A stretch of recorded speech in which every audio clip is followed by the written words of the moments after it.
In 1963, aged 16, I was obliged to leave the posh Cambridge school I'd attended since I was 7. 2 years at the CCAT or Technical College followed until I dropped out finally and irrevocably in 1965. In 1967, after stays in Oxford, Weymouth and Bournemouth, I ended up in London.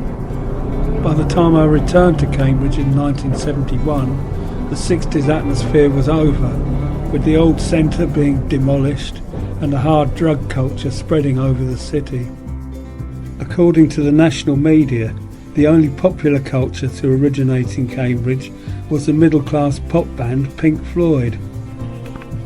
Alongside this, a small exclusive group of former students and public school boys claim even now to have been the sole innovators of alternative culture in the city since the early 1960s.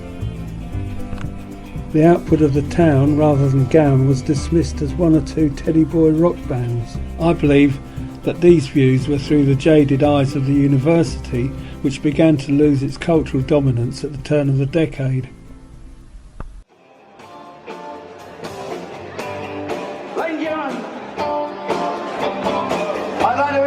To the band, if I may. On bass guitar, from the Prime Movers and White Satin and many other bands, my good friend George Pollack, ladies and gentlemen.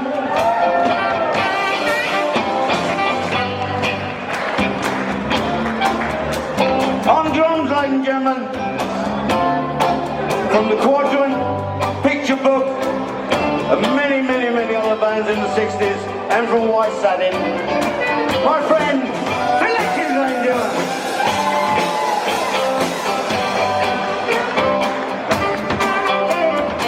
Ladies and gentlemen, a man who's become a legend in his own lifetime. I'm proud to have said I spent 20 years on stage with a guy. On tenor saxophone, ladies and gentlemen, from the original Soul Committees, many bands and White Satin.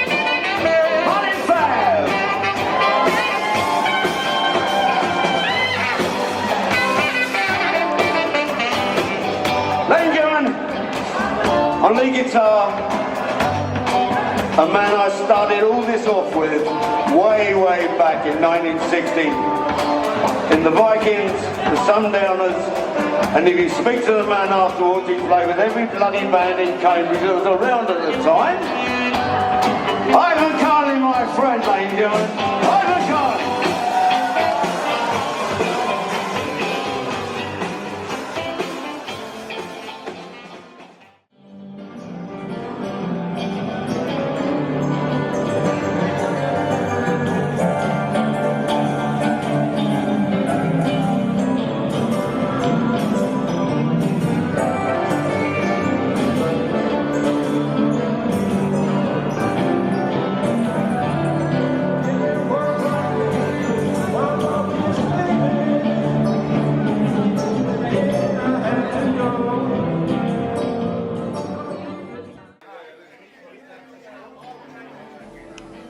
In September 2008, Cambridge friends from the 1960s called into the Six Bells pub to share their memories. A charity called City Waits was holding events to celebrate the life of Syd Barrett, who had died 2 years previously. Using these memories, including photos and scrapbooks, City Waits claimed they would be publishing a coffee table book about 1960s Cambridge by Christmas of that year. As expected, the book never appeared, but there was a concert and art exhibition, along with a so-called happening involving various former Cambridge residents. They claimed to have been good friends of Syd Barrett, although they had not seen him for 40 years. One event that did truly attract local people was Warren Assange's Roots of Cambridge Rock. This, and a walking tour of Cambridge City Centre, was to lead to other events and publications over the next 5 years involving many people who had been active in the 1960s music and social scene.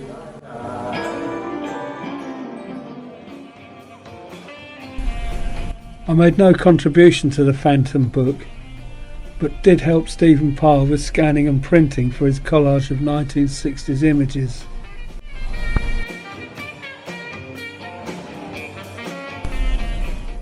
Displayed at events during and after 2008, the collage found a home in the Geldart pub in Ainsworth Street.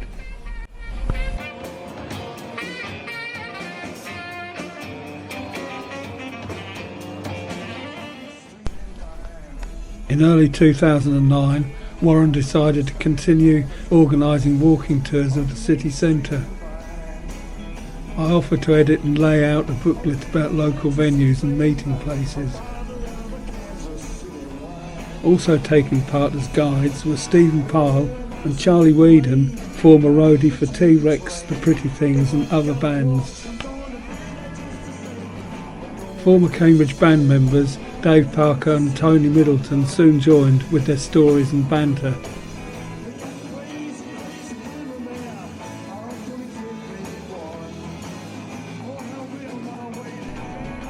The tours were an education to me though. Having often been in the Still and Sugarloaf bar under the Victoria Cinema, I never visited the Victoria Ballroom upstairs. That was a venue for pop bands like Joker's Wild and foreign students, more than the rough R&B of those without and other blues bands in the town.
Dean Parker, ladies and gentlemen.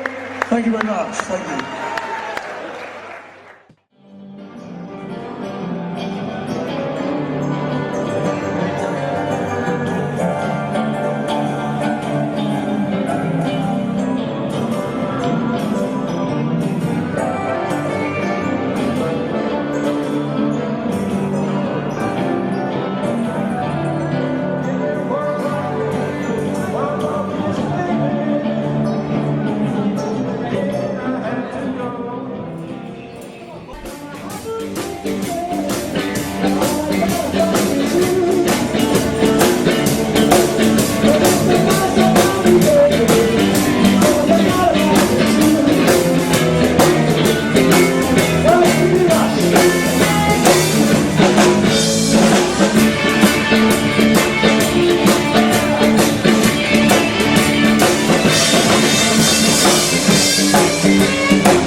Leaving the Corn Exchange, the Guildhall and the Market Square, Warren Assange's walking tour moves on to the Criterion pub, or what is left of it, now being a coffee bar. There are many stories about the Criterion, from the fights that broke out with American servicemen to the swearing parrot in the front bar. My main memory from the few times I was actually sober enough to be allowed in was being stared at closely by one of the in crowd. When I stared back into his eyes even more intently, his posh girlfriend said, "Don't do that, he's an artist." No need to swoon, it wasn't Syd Barrett. I knew what he looked like, with his paint-flecked jeans and Wellington boots, dripping away from the giggling girls in the tech common room. This artist would probably have been one of the self-acclaimed Cambridge elite who more than 40 years later claimed to have been his best friend. He was probably taking a night off from attending incomprehensible beat poetry sessions above the Horse and Groom in King Street, now known as the King Street Run.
The Dorothy in Hobson Street was a traditional music and dance venue. In the 1960s, with its 3 floors, it was host to many national performers, including The Who and Jimi Hendrix. It is now a bookshop. Further along at the end of Hobson Street, in its current location, there's Miller's Music Shop. In 1962, Miller's was still in Sydney Street. I bought my first album there. It was by Charlie Parker. The next one I bought was by Eric Dolphy, this time from a record shop in the basement of Peake's Furnishers in King Street.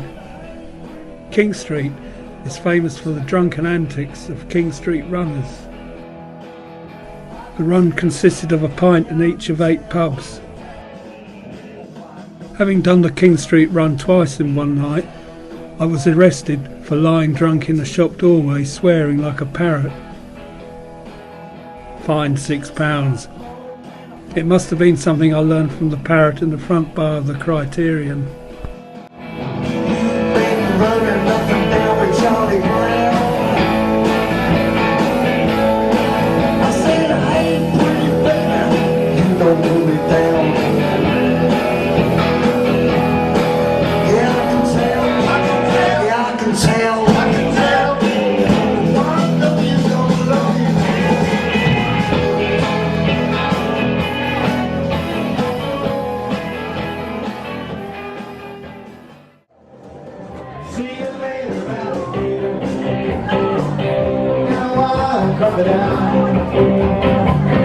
See you later, alligator. Ain't a wild crocodile.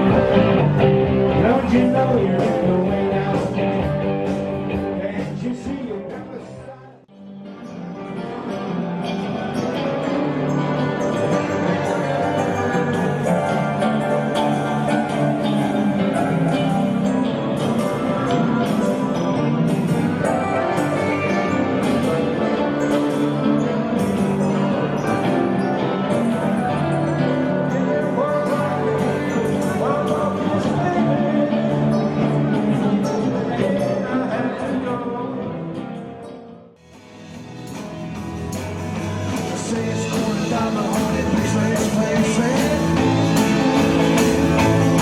And yeah, we just don't know what's going on everywhere yourself. Alice and glimpses end of nothing at all. A real country music is just round the ball. We're down the way.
From Miller's Music Shop in Sussex Place, where Cambridge musicians bought their guitars, we move along Sydney Street towards the Union Cellars.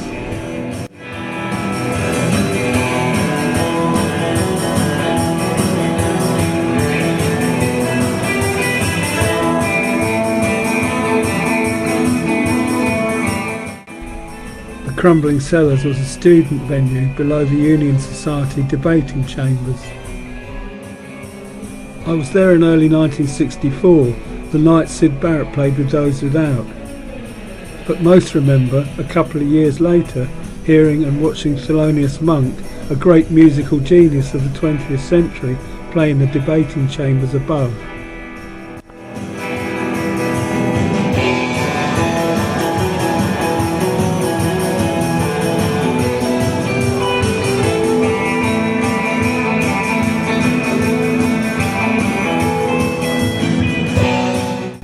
On the next stretch of the tour, we pass along Trinity Street towards King's Parade.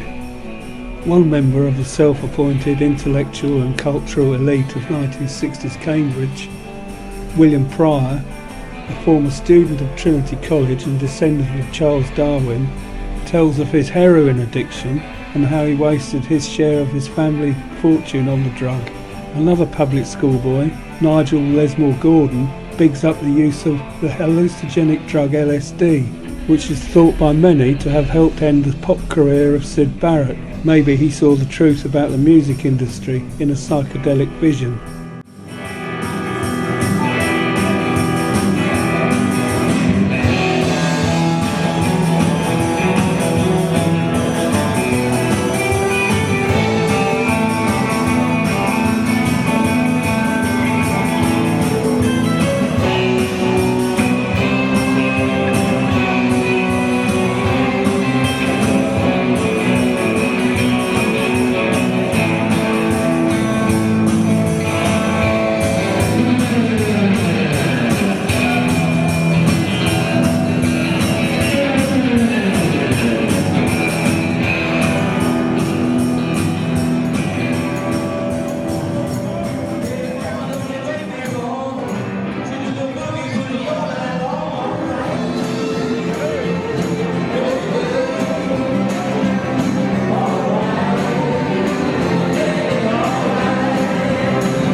It's